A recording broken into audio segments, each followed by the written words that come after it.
अस्सलाम वालेकुम व्यूअर्स, कैसे हैं आप सब। उम्मीद है कि आप सब ठीक होंगे और खैरियत से होंगे। फ्रेंड्स, जो है क्या था कि हम लास्ट टाइम हमने जो वीडियो बनाई थी, एक हमारा जो टॉपिक था ये principles of the interpretation of the statutes.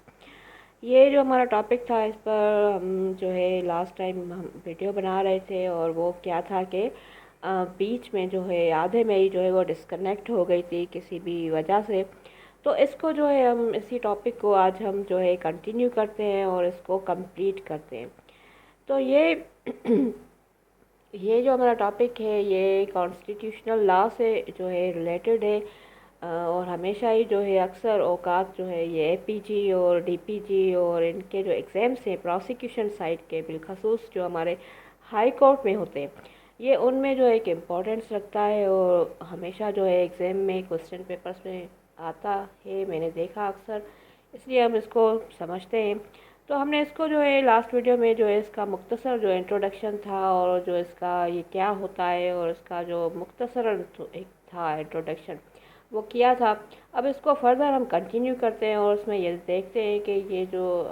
Interpretation है इसकी क्या डेफिनेशन है और किसने दी, और फिर स्टैट्यूट्स की क्या डेफिनेशन है, और फिर जो है स्टैट्यूट्स के टाइप्स कितने होते हैं, और फिर कौन से रूल्स हैं, वो कौन से प्रिंसिपल्स हैं जिनके तहत जिनको अप्लाई करके जो है इंटरप्रिटेशन जो है वो की जा सकती है। तो आइए हम इसको स्टार्ट करते हैं। तो लास्ट टाइम इंट्रोडक्शन इसका कर लिया था। अब इसकी जो डेफिनेशन जो है वो सामन ने दी थी। उसने इसको सिंपली जो है वो इस तरह से जो है वो डिफ़ाइन किया था कि इंटरप्रिटेशन मीन्स टू डिस्कवर और to construct the meanings of the legislative bodies, meanings of the languages of the legislative laws। तो अब इसमें जो है इसने दो वर्ड्स यहाँ पर यूज़ किए हैं, एक तो है डिस्कवर और दूसरा है टू कंस्ट्रक्ट। अब इनमें जो एक तरह का जो है डिफरेंस है इनकी मीनिंग्स में, वो ये है कि अगर जो है if law is clear in its meanings, that is to say that जजेस have to simply drive their meanings, but where judges have to use their own minds to drive the true meanings or real intention of the legislative language, then it will be said that he had constructed or created the meanings। अब ये कह रहा है simply कि अगर जो है जजेस जो है, अगर जो भी हमारे जो लेजिस्लेटिव जो इदारे हैं, इदारा है एक ही है नहीं तीन है, तो वो जो है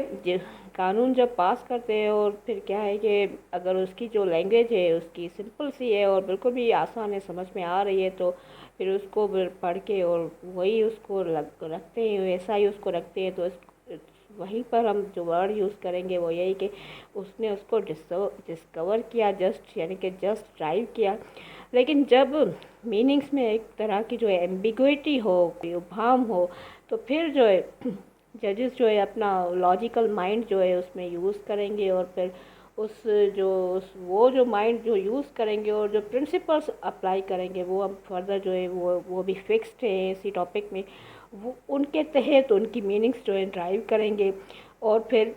उनकी मीनिंग्स को दुरुस्त जो ट्रू इंटेंशन क्या था लेजिस्लेटिव लॉस का उस लैंग्वेज के बिहाइंड, उसको जो है दरियाफ्त करने की कोशिश करेंगे। तो इसको कहेंगे हम, अगर इस तरह यानी कि एक तवील प्रोसेस में थोड़ा सा चले जाएंगे तो हम कहेंगे कि he had constructed the law और क्रिएटेड द लॉ। अब ये जो थी इंटरप्रिटेशन की जो एक डेफिनेशन थी जो सामन ने प्रोवाइड की। फिर स्टैट्यूट जो है उसकी जो है वो उसकी भी अलग से डेफिनेशन है। तो उसकी जो फर्स्ट डेफिनेशन है वो दी थी मैक्सवेल ने। Maxwell says that statute means the will of the law maker, यानी कि स्टैट्यूट जो है यानी कि जो कानून है, स्टैट्यूट हम कहते हैं कानून को। अब जो कानून है ये जो है लॉ मेकर की जो है, जब वो एक लॉ मेकर यानी कि लेजिस्लेटिव बॉडीज़ जो है जब अपनी एक स्ट्रेंथ यूज़ करें पब्लिक प्रेशर के आगे, और फिर उसमें जो है किसी भी मसले पर इशू पर जब वो कानून साजी कर ले, तो उसी को कहते हैं स्टैट्यूट। یعنی کہ یہاں پر ول کی جو مطلب ہے وہ یہی بنے گی کہ اس کی جو اسٹرینتھ ہے اپنا، اس کا جو جتنی بھی جو ایک طاقت ہے، یہ میکسویل نے کہا۔ پھر کریفورڈ جو ہے، کریفورڈ نے ایک ڈیفینیشن دی، اس نے کہا کہ that will is necessary to constitute or to make the laws, but a very strong will is needed۔ کریفورڈ نے کیا کہا کہ ٹھیک ہے اسٹرینتھ ہونی چاہیے، لیکن بہت ایک اسٹرانگ جو ہے آپ کی جو ہے وہ اسٹرینتھ ہونی چاہیے، اس قدر کہ وہ جو ہے پبلکلی جو ہے سب کے لیے جو ہے وہ ایکسیپٹیبل، اور جو ہے کوئی بھی کسی قسم کا پریشر مزید جو ہے یا پھر کسی قسم کی جو رنجش ہے وہ باقی نہ رہے۔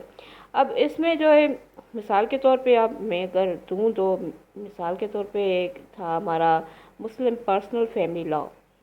اب اس میں کیا تھا کہ جو اس کا سیکشن 4 ہے اسپیشلی، وہ جو ہے وہ بات کرتا ہے ہمارے انہیریٹنس کی، وراثت کے قانون کی، کہ جو اگر آپ کا جو گرینڈ سن ہے، اگر بیٹا جو ہے اگر پہلے ہی اگر وہ اس کی جو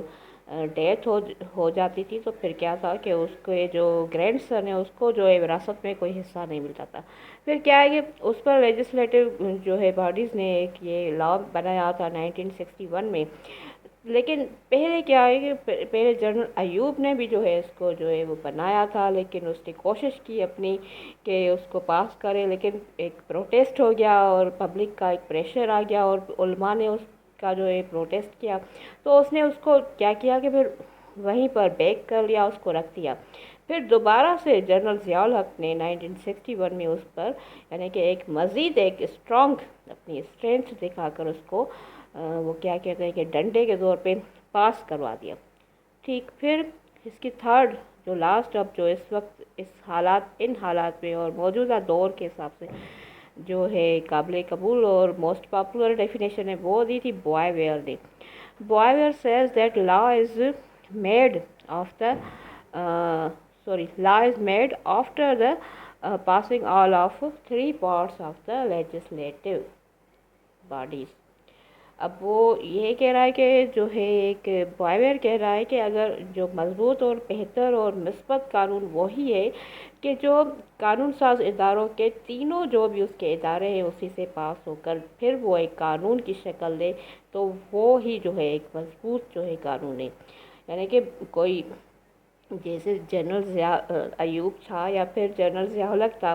تو وہ دونوں ایک طرح سے ڈکٹیٹر تھے اور ڈنڈے کے زور پہ۔ پھر ڈیموکریٹک سسٹم نے کیا کیا کہ 3 اس کے جو ہے پیرامیٹرز فکس کر دیے، یا ہم کہیں گے ان کے جو ایک ادارے جو فکس کر دیے کہ ان تینوں سے پاس ہو کر پھر ہی کوئی قانون جو ہے وہ ایک اپروپریٹ جو ہے کہلائے گا، ایک قانون کہلائے گا۔ تو وہ تینوں مثال کے طور پہ پہلے ہمارے یہاں بھی بلکہ تمام جو ڈیموکریٹک اسٹیٹس ہیں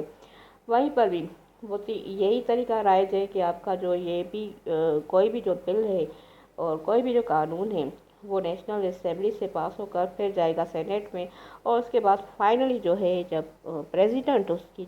کے اوپر اگر اسینٹ دے دے تو پھر وہ جو ہے ایک قانون بن جائے گا۔ تو اب یہ تھی اسٹیچوٹس کی ڈیفینیشن۔ اب آتے ہیں ہم اپنے اسی ٹاپک پر بیک کے جو پرنسپلز آف دا انٹرپریٹیشن ہے آف دا اسٹیچوٹس، وہ کون کون سے ہیں۔ اب اس میں جو میں آپ کو بتا دوں کہ موسٹلی جو ہے کامن جو بکس میں ہمیں ملتی ہے تو 3 جو ہے موسٹ پاپولر جو ہے وہ پرنسپلز ہیں، لیکن میں نے جب بہت ساری مطلب بکس دیکھی اور جو ہے سورسز دیکھے ہیں اس ٹاپک سے ریلیٹڈ، تو مجھے اس کے جو ہے نا 6 جو ہے مجھے اچھے لگے اس کے پرنسپلز، وہ میں نے یہیں پر ان شارٹ میں اور جو پریکٹیکل ہماری اپروچ ہے تاکہ ہمیں ایزی سے سمجھ میں آئے اس حساب سے میں نے لکھ دی ہیں، وہ میں آپ کو بتا رہی ہوں۔ کیونکہ یہ کچھ ٹاپک ایسا ہے کہ بھلے ہی گائیڈ سے آپ پڑھیں اس سے مل جاتا ہے، کیونکہ یہ ایک تھیوری بیسڈ جو ہے ایک مکمل ایک تھیوری بیسڈ ہمارا ٹاپک ہے اور تھیوری میں ہمیں لکھنا پڑتا ہے، تو یہ بھلے ہی اگر جو ہے آپ کو گائیڈ سے ملے یا پھر اچھے سے اچھے نوٹس سے ملے،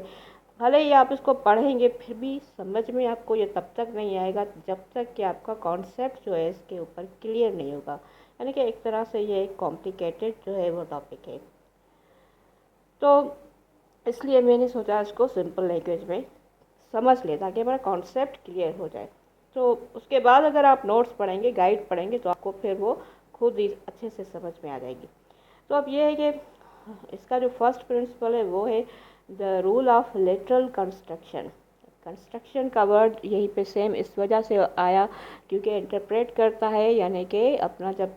जजेस जो है अपना लॉजिकल माइंड लगा के इंटरप्रेट करेंगे तो हम उसको कंस्ट्रक्ट ही कहेंगे। तो तभी यहाँ पर ये कंस्ट्रक्शन का वर्ड जो है यहीं पर आएगा। तो rule of literal construction means it is the primary foremost cognate expression. अब यानी कि ये बता रहा है कि जो लिटरल कंस्ट्रक्शन का जो है प्रिंसिपल वो यूँ है कि वो जजेस अपना जो है कोई भी ऐसी जो चीज़ आपके सामने आ जाती है कि जिसमें एक जो वर्ड है means two things expressed in to languages, यानी कि जो दो वर्ड्स हैं या एक वर्ड है वो दो जो लैंग्वेजेस में वो यूज़ किया गया है, लेकिन उनकी जो मीनिंग्स है but of which meanings are the same, यानी कि उनकी जो मीनिंग्स हो वो अगर सेम हो, यानी कि उनकी जो प्रोनाउंसिएशन है या उनको डिफाइन मोस्टली ये होता है कि उनकी जो स्पेलिंग होती है या जो उनकी प्रोनाउंसिएशन है वो जो है डिफरेंट हो सकती है। हमारे मुल्क में एक हो सकती है, दूसरे मुल्क में दूसरी हो सकती है, स्पेलिंग भी दूसरी हो सकती है, उन लैंग्वेजेस में एक फ़र्क हो सकता है, लेकिन उनकी मीनिंग्स निकालो तो सेम बनती है। तो अब मिसाल के तौर पे हमारे यहाँ एक वर्ड यूज़ होता है पुलिस। अब पुलिस का जो वर्ड है यहाँ पर जो यूज़ होता है वो इस स्पेलिंग से होता है कि POLICE, लेकिन कुछ कंट्रीज़ में कुछ मुल्कों में इस तरह से होता है कि POLIZZE, यानी कि एस के बजाय बल्कि टोटली स्पेलिंग्स जो है वो डिफरेंट हो गई। तो यानी कि ऐसे वर्ड्स जिनकी मीनिंग तो सेम हो लेकिन उनकी प्रोनाउंसिएशन या फिर जो उनकी जो स्पेलिंग है वो डिफरेंट हो, एक मुल्क या एक इलाके से या दूसरे इलाके की निस्बत, तो उनको जो है जब हम उस चीज़ को लेकर गौर करेंगे और उनकी लैंग्वेजेस की मीनिंग्स निकालने के लिए, लॉज की मीनिंग्स निकालने के लिए, तो हम उसे कहेंगे रूल ऑफ लिटरल कंस्ट्रक्शन। फिर इसका नेक्स्ट है the rule of reasonable construction. अब ये इसका नेक्स्ट है, ये बताता है कि rule of reasonable construction means when judges uses their own mind but within some periphery limits। Periphery limits को की जो मीनिंग है वो कुछ यूँ है कि मिसाल के तौर पे उसकी मीनिंग है मौजू या फिर टॉपिक की हद तक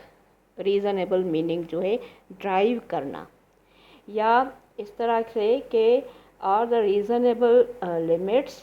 bye some sort of substitution, या किसी चीज़ को सब्स्टिट्यूट करके उसकी मीनिंग निकालना या उसके सब कंपोनेंट्स में जाकर उसकी मीनिंग निकालना। मिसाल के तौर पे आप पढ़ रहे हैं, आपके सामने ऐसा वर्ड आ जाता है कि आपको लग रहा है कि ये जो हमें पढ़ते पढ़ते एक ऐसा वर्ड आ गया है कि सारे टॉपिक से मतलब डिफरेंट लग रहा है और इस टॉपिक के इस मौजू से ही अलग है, तो फिर आप सोचेंगे कि ये वर्ड यहीं पर क्यों यूज़ किया गया है। तो फिर क्या है कि आप जो है कोशिश करें, ये जो है रूल ऑफ रीज़नेबल कंस्ट्रक्शन ये बता रहा है कि कोशिश करें कि जो उसके जो रिलेटेड वर्ड्स हैं उससे रिलेटेड वर्ड्स या उसके जो सब कंपोनेंट्स हैं उनको देखें वो कौन से हैं, फिर दरियाफ्त करें कि हाँ बस उस हिसाब से इसकी मीनिंग तो यूँ बनती है। ठीक है, मिसाल के तौर पे प्लांट है, प्लांट के जो है अब कहीं पर ऐसा वर्ड आ गया जो बिल्कुल भी टॉपिक से इर्रेलेवेंट लग रहा था, तो अब समझ में नहीं आ रहा कि प्लांट बीच में कहाँ से आ गया। आप स्टोरी एक पढ़ रहे थे, प्लांट आ गया, तो आप उसकी जो है अपना लॉजिकल माइंड यूज़ करेंगे कि उसकी प्लांट के जो है सब जो कंपोनेंट्स होते हैं, मिसाल के तौर पे सीड्स होते हैं, ब्रांचेस होते हैं, फ्लावर्स होते हैं, तो ये मतलब इस तरह से अगर आप दरियाफ्त करेंगे तो इसको कहेंगे रूल ऑफ रीज़नेबल कंस्ट्रक्शन। फिर इसका थर्ड जो रूल है वो है रूल ऑफ हारमोनियस कंस्ट्रक्शन। अब ये भी एक पॉपुलर रूल है इसका, the rule of harmonious construction. अब इसकी जो मीनिंग है वो क्या है, where two laws are conflicting on the same matter or on any same issue or point, then the judges will try to make or fix such a meaning which follows the both and not to violate any one of them। अब इसका मतलब ये है कि ये जो harmonious construction है वो ये बता रहा है कि वो जैसे हमारे बड़े कहते हैं कि मामले का ऐसा हल करे कि सांप भी मर जाए और लाठी भी ना टूटे, यानी कि दो या सारी पार्टीज जो है उसमें खुश हो जाए। तो इस तरह की जो अप्रोच लेकर आप कोई इशू सॉल्व करेंगे तो उसको कहते हैं रूल ऑफ हारमोनियस कंस्ट्रक्शन। ठीक है, यानी कि उसमें किसी एक की जो है वो जो है सभी उसमें बातें आ जाती है और सब उसमें खुश हो जाते हैं और कोई भी चीज़ फुली तरीके से वायोलेट ना होती हो। फिर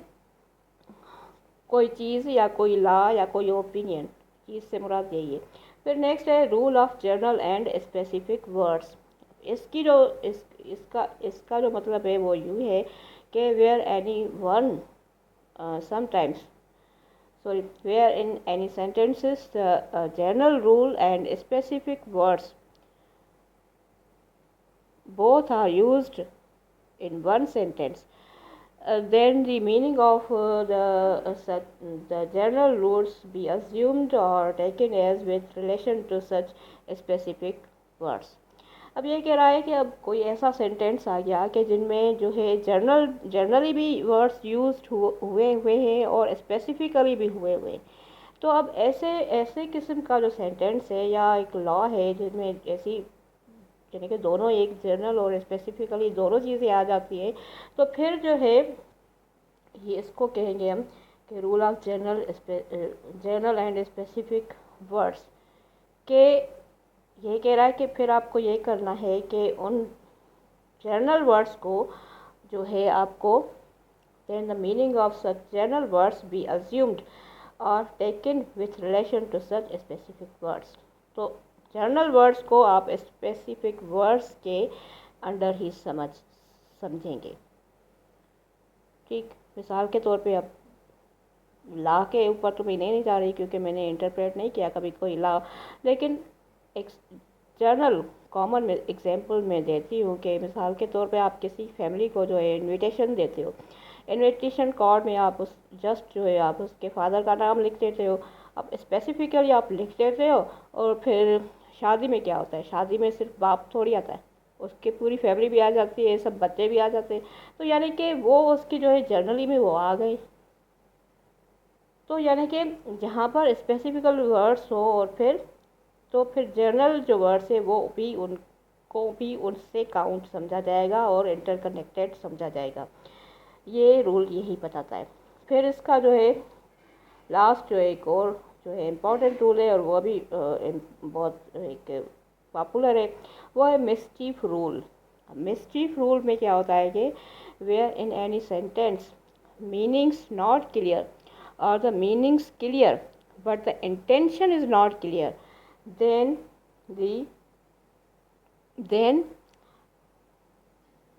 for finding of true meanings you have to go to study the circumstances of such era or the time। अब ये कह रहा है मिसचीफ रूल, ये कह रहा है कि जब कोई भी जो है एक ऐसा जो है वर्ड आ रहा है जिसकी मीनिंग्स जो है वो जो है क्लियर नहीं है, या फिर मीनिंग्स तो क्लियर है लेकिन समझ में नहीं आ रहा कि इसका जो है इंटेंशन क्या है, तो फिर आपको उसको समझने के लिए या ट्रू मीनिंग्स जो है दरियाफ्त करने के लिए, फाइंड आउट करने के लिए आपको जो है आप स्टडी करनी पड़ेगी उस वक्त के, उस दौर के जो सर्कमस्टेंसेस थे उनको जब आप स्टडी करें और फिर कोई उसकी जो है अपना माइंड यूज़ करके अपना उसकी जो मीनिंग्स जो है वो दरियाफ्त करने लगेंगे, तो इसको कहते हैं मिसचीफ रूल। ठीक, जैसे कि मुस्लिम पर्सनल फैमिली लॉ भी हमने एग्जांपल दिया, उसमें क्या था कि पहले जो थी विरासत जो थी نہیں تھی ایک پوتے کی، لیکن section 4 of Muslim personal family law نے وہ دے دی. تو اب ہم یہ سوچ رہے ہیں کہ بھائی پہلے کیوں نہیں دیتی. تو ہم اس دور کے جو ایرا ہے، اس ایرا کے جو سرکمسٹینسز ہیں اس میں چلے جائیں گے. اب کیا ہوگا، میں بھی ایسا ہو کہ جو وہ اس وقت جو عرب جو علاقے تھے ان میں جو ہے پہلے سے ہی کوئی اچھا رواج ان کے متعلق جو ہے وہ موجود ہو، ان کی جو ہے کفالت کے لیے، ان کی نگرانی کے لیے باپ کے مرنے کے بعد. تو اسی وجہ سے وہ اس پر جو ہے ان کے لیے جو چیز جو ہے وہ مخصوص کر کے نہیں رکھی گئی ہو. تبھی جو ہے یعنی کہ اس دور کے اس ایرا کے سرکم اسٹینسز کو جا کر آپ اسٹڈی کریں گے، تب ہی جب آپ اس کو اس کی چیز کو اس کے ابہام کو ختم کر پائیں تو اس کو کہیں گے ہم رول آف مسچیف، یا مسچیف رول اس کو کہیں گے، کیونکہ یہ رول آف مسچیف تو اب اچھا لگتا نہیں، اس لیے مسچیف رول اس کو کہا جاتا ہے. تو یہیں پر جو یہ ہمارے سارے جو پرنسپلز ہیں for the interpretation of the statutes, یہ جو ہے تقریباً جو ہے ہمارے ختم ہو گئے. اور پھر یہیں پر ایک اور چیز تھی چھوٹی سی، وہ یہ تھی کہ جو اسٹیچیوٹس ہیں ان کے جو ہے ان کے بھی اپنے کچھ ٹائپس ہوتے ہیں. تو ان شارٹ میں جلدی بتا دیتی ہوں. اس کے تقریباً جو ہے 8 جو اقسام ہوتے ہیں. ایک ہوتے ہیں ریمیڈیل اسٹیچیوٹس یا ریمیڈیل لاز ہم اس کو کہیں، جیسے کہ اسپیسیفک ریلیف ایکٹ ہے ایک، یعنی کہ اسپیسیفکلی ایک جو ہے ریمیڈی پرووائڈ کرا ہے. دوسرا ہوتا ہے اس کا اسٹیچیوٹ کا ٹائپس ہوتا ہے پینالائزنگ، جیسے کہ ہمارے جو پاکستان پینل کوڈ ہے یا حدود لاز ہیں، یعنی کہ جو آپ کو سزائیں بتاتا ہو اسپیشلی.